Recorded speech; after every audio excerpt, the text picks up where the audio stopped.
home building and remodeling show. Let's go.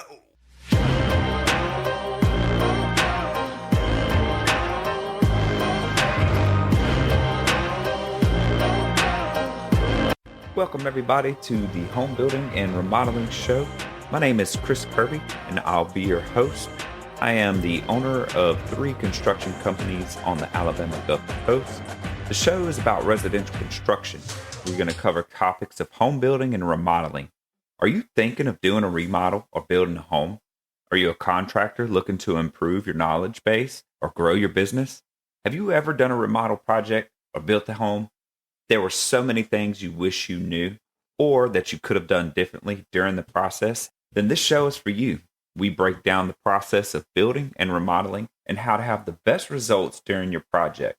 Whether you're a DIYer looking for tips, someone looking to hire a contractor to do a project, or a contractor looking to expand your knowledge base or your business. Welcome aboard. Glad to have you. Stay tuned. We kick off the show with my thoughts on home building and remodeling. I'll share best practices and talk about some of our experiences in business and out in the field. These shared thoughts and lessons learned are meant to help you on your very own journey. Let's go. The next one would be wallpaper. Wallpaper is a beast. And I know that anybody who is watching this that's a painter especially is going to tell you, well, if they don't focus on the wallpaper, there are a lot of painters who stay away from that stuff. We've had our issues with it in the past. Either do you paint over it? Can you paint over it? Yes, you can, but you got to do certain things to be able to do it. It's tough to get off of the wall. The best thing to do is to remove it and then do the paint. There's just so many different ways that you can mess that part up as far as just removing it and then not having the knowledge on how to remove it correctly, fix the wall back after you removed it, and then install new wallpaper. There's a lot. We have in our area one really good person at it, and that's all she does, and that's all she focuses on, and she is the go-to wallpaper person, and she stays booked out and stays busy because she's really good at it. That's wallpaper. I do not like wallpaper. I know a lot of you may do it, but I'm telling you, it's so easy, especially now with the patterns and everything, to mess up. That's that. And then the other one I put after that was decorative painting, right? Murals and what they would say is an artist touch. So some people want, like on our building, we might have somebody come out and paint a mural. We might have somebody out to do some sort of artistic, even writing on the wall these days is prevalent, making these impact statements on the wall as a business owner or as a leader, having written word on your wall in your business is big. There's people who hand do these things and that are artists that actually paint, and that's what they focus on. They pick these individual things. These are all things you can do as an individual contractor and specialize in. Now, those are also things that you can grow beyond being an individual contractor and specialized in.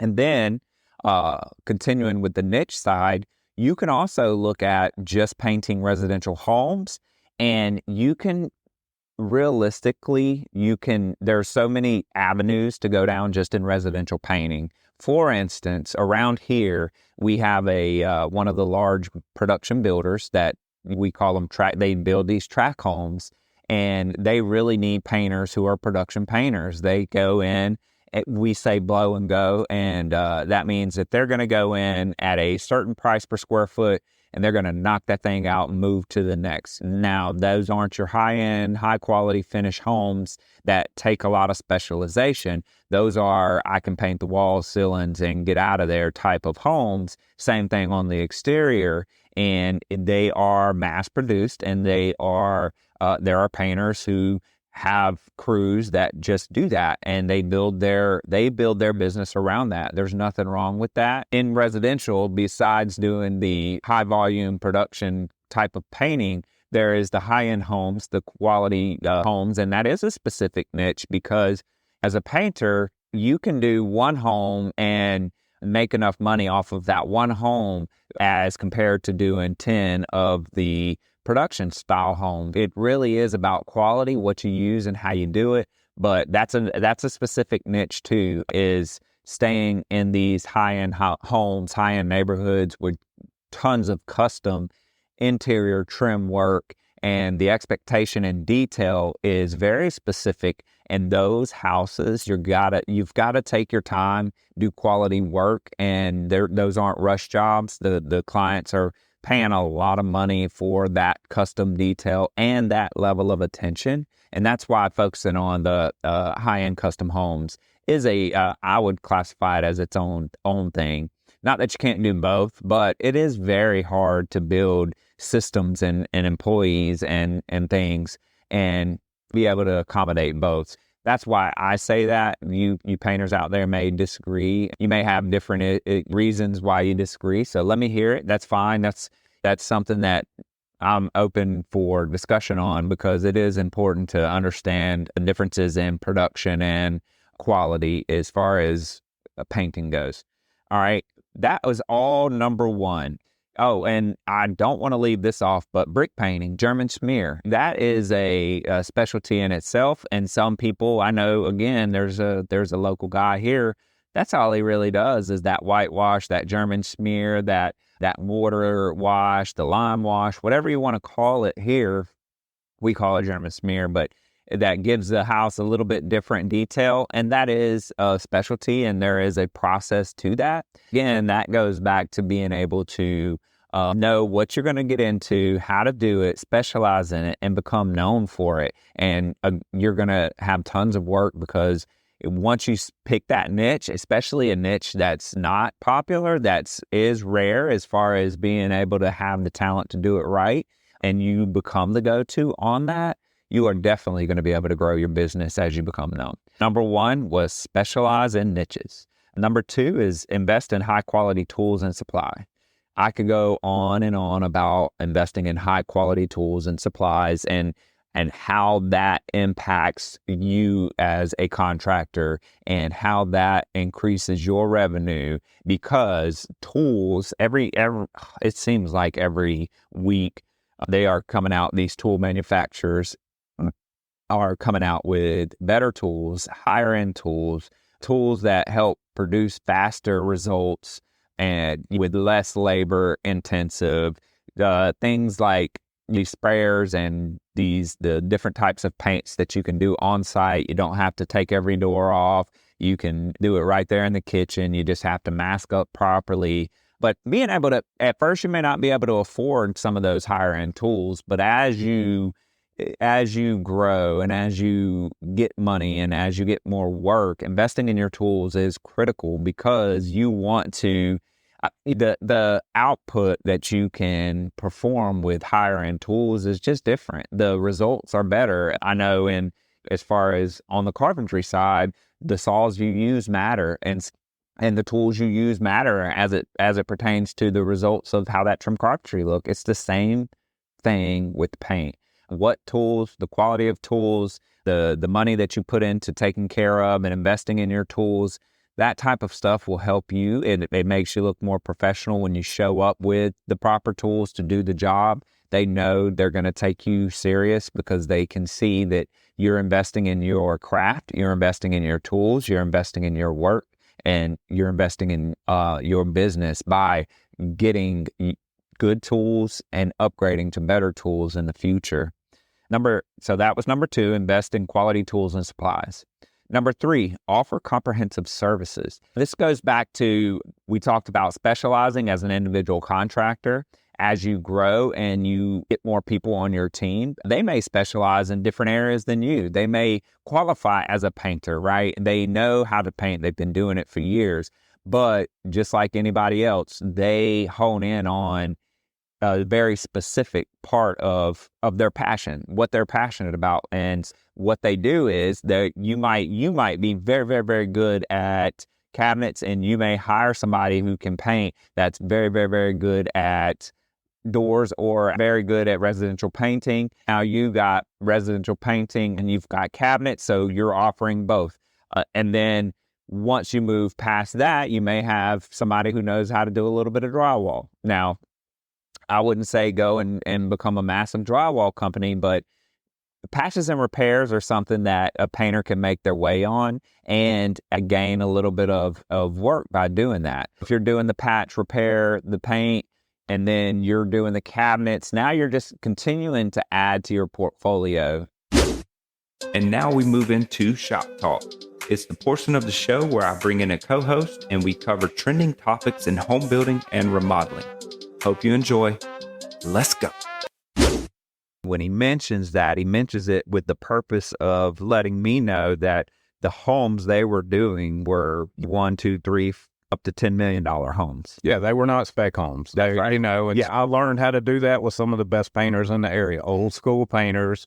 We used to have competitions on who could cut the straightest line and who could get done with a room. I love that. I just don't see that anymore. Yeah, you don't see that competition and that drive and building those relationships in a team atmosphere. And so that's what I shoot for, is building that culture of. So how can we improve? So how old were you when you got into paint? So that, when Ivan hit, that must have been, let's see, 97, 98? 97? Mm-hmm. Okay. 20, dang, you're getting there. That's 27 years ago? Yeah. 27 So I'm 44 now, so a little over 20 years. Gotcha. Okay. You know, people talk about, and I'm glad you said custom homes and it's not a spec home, because what we've run across sometimes too is you have this mentality, and it's very prevalent in paint, where you know, you have large production builders, track home builders, whatever you call them, where you're from, and it's called blow and go. Yep. Right?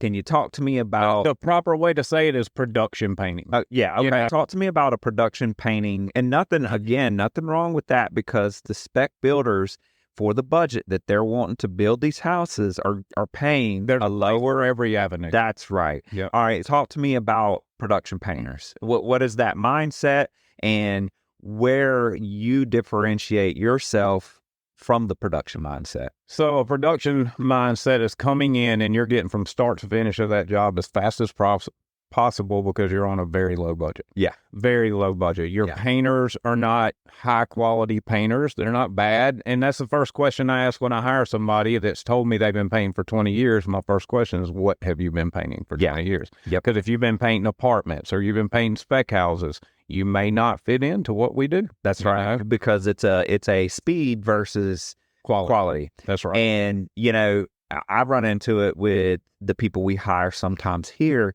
They aren't used to Monday through Friday atmosphere, taking time and making sure the work, like they are go, go, go, go, go. Yeah. And sometimes I don't have 50, 60, 70 hours to give them every week. And they're great at what they do, but it's a production mentality and construction that is, we've got to finish this as fast as possible, because the check is sitting in our face when the project is done.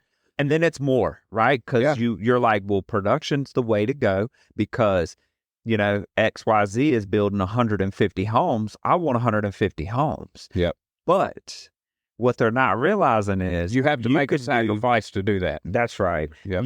You're on their dime, their schedule, and guess what? When they're tired of you not performing, they can let you go. Where you control your destiny, you don't have to do 150 homes. You can do less than a third of that and make the same money because of what you charge and the quality of work that you put out. That's right. Right? And you have more in your repertoire. So do you guys, and I don't know anymore, do you mess with cabinets, trim, custom, any of that type of stuff? Or talk to me about what you're focused on. So our DBA is Cyclops Painting and Coatings. Okay. Because we coat a lot of stuff. Yeah. I don't mess with furniture, small items like that. We will do cabinets. It's not one of our main things that we do. But we do everything from a new construction home to a commercial building. 2 months ago, we were sandblasting an 11,000 square foot metal building. Oh, wow. Sandblasting and then two coating with a micro epoxy. And I want to deep dive a little bit here. Because you're the business owner, one of the things that when they're doing this production mentality, are you still looking at a price per square foot on your estimates? I won't get into specific costs, but is that how you do that? And I know in production side or a spec home side, it's a floor square foot. Yeah. No, so we break it down per house, per trim package. I can estimate closely by a square foot price per floor. Sure. But when you get in these custom houses that we do, the trim packages are all different. You walk into a room and you got a 20-foot ceiling with covered ceilings, stained trim or stained doors, or even the size of the door. So how would you give a square foot price for that? Right. What's your recommendation there for the beginner, right? That we do this show so people they can learn how to do things, they can learn how to do business. So for the beginners out there who's just starting out, just listening to this because I've got you on here talking about being a paint contractor and running a business. So what's your advice when it comes to estimating as far as how to do it? Is a price? So you're saying price per square foot, because you've been doing it for so long, you can roughly come up with a number, but the best practice, the best way to do it is... So I'm actually having to learn that right now myself because I just do it. I've been in it for so long, but I'm hiring production managers and I'm starting to hire sales teams. And now I'm having to figure out how to get it out of here onto training somebody else. We are doing the same thing, and what people don't realize, and this is what I explain to our team, is if I'm paying you, let's just say $1,000 a week, and I charge a per square foot number, how do I know, A, that you're going to get done in the time allotted, right? And that it's going to cost $1,000. You can't do that. You can't have, you know what I mean? So there has to be a legit way for you to break down your price to make sure your payroll and compensation, all that is covered. And that is something that we have evolved and changed over time and it's experience. That's really where that comes from. You can look up all kinds of programs to try to make this easier to bid, and I've used some of those just to see if I could make it easier, and then I'll look at the price and I'm like, there's no way it works. We've done that too. You can't do it. So we've done the same thing where a lot of times, and especially on the home building side, people will come to us with internet plans. We always recommend our guy. They show him the plans and he'll modify them and make changes and rewrite the plans. But sometimes what they'll do is you can pay for a cost report. That's right. Okay. I did that and almost lost my mind. I was like, hey, because they tell you to put in your zip code. And I just could not believe the numbers. And I was like, this doesn't make sense. That's right. Yeah, the one I did two actually, and both of them were no less than $50,000 to $100,000 off. I know. And it blew my mind, because the problem with that is the client is sometimes running that report. Yeah. And then they're like, they can easily look that up online, and then they're like, well, why is your price so different? Yeah. And you have to sit there and break all that stuff down to them. That's right. And you know what? You get what you pay for in our industry, and time and quality, all of that stuff. You don't have to take it to the highest levels, but you have to make what's right for you and your company and your employees. And the client should be, looking at what type of company you run, how long you've been in business, and these types of things. Do you have employees? Do you take care of them?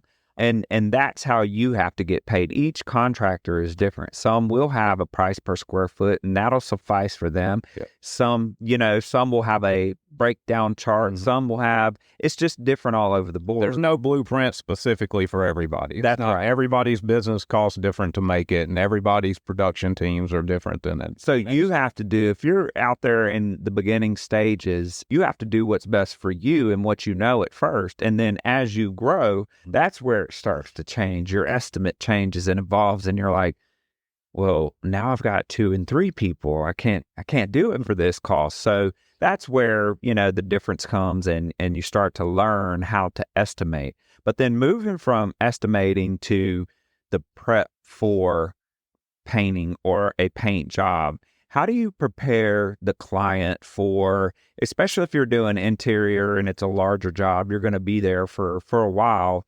So do you to talk to the client about those things? Is that a part of your process? Communication is key in anything that we do. We like the customer not to have as few surprises as possible once we come in. Gotcha. What area we're going to be working in the house, if we can cordon off a section of it to keep them still living in the house, then we just work on different sections and we let them know each day where we're going to be at the next day. Gotcha. We clean up our mess every day before we leave there. That way they're not tripping, or if they've got small children.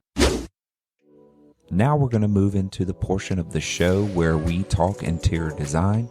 We're going to bring in an interior designer and we're going to talk trending design and products. Hope you enjoy. Let's go.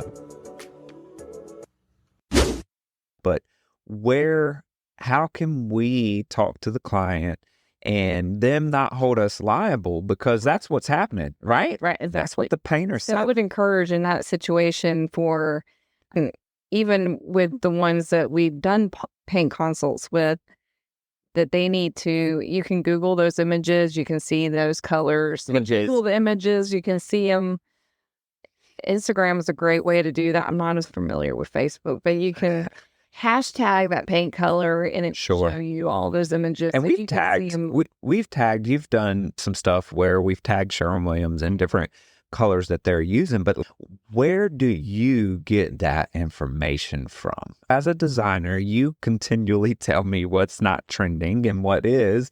Gray is out. But where does that information come from? Well, you're currently working with whatever they want to keep their furniture, then you have to consider that. You have to consider their light. I think it's just, I was a teenager and painting every wall in my bedroom. Right. A lot of that's just trial and error and experience. Well, see, and that's the part I think you hit on is the experience factor, is the fact that you have experience in this. And when you're doing a color consult, it's not just something general. You're fact finding, you're asking questions, you're looking at what's there. Then when we're doing a remodel, you're taking into consideration what we're going to put there, because potentially you're helping them make those selections along the way. Mm-hmm. Does that all fit into the color scheme? Because typically we do the painting at the end of a project. We really want everything done, and then we send the painters in and they do their thing. Yep. And so you were saying that the painter is not necessarily the best at saying, I guess, not what's trendy, but if this will look good with something. They can have an opinion about it, but I think what this particular painter I was talking to this morning is trying to steer away from is the liability, basically, that comes with their opinion. Because they're ending up having to go back and fix or correct something that they suggested, sadly. And when you're coming in as a paint consult professional or a designer, when you actually have that title with your name, I feel like there's automatically some trust with that in your opinion. I agree. Yeah. And then if you're able to show them some work in that color that you've done, a lot of things that the biggest thing that throws someone off is the sheens. They're just really confused when they're like, "Oh, I didn't know." So sometimes it's also not just the visual part, but it's having the knowledge of the product. Thanks for joining us today. As always, we are grateful for our listeners and your continued support. Please subscribe to our YouTube channel. Follow us on social media via Facebook, Instagram, and TikTok. Get more info at our website, www.thehomebuildingshow.com. And as always, remember who we are, the Home Building and Remodeling Show.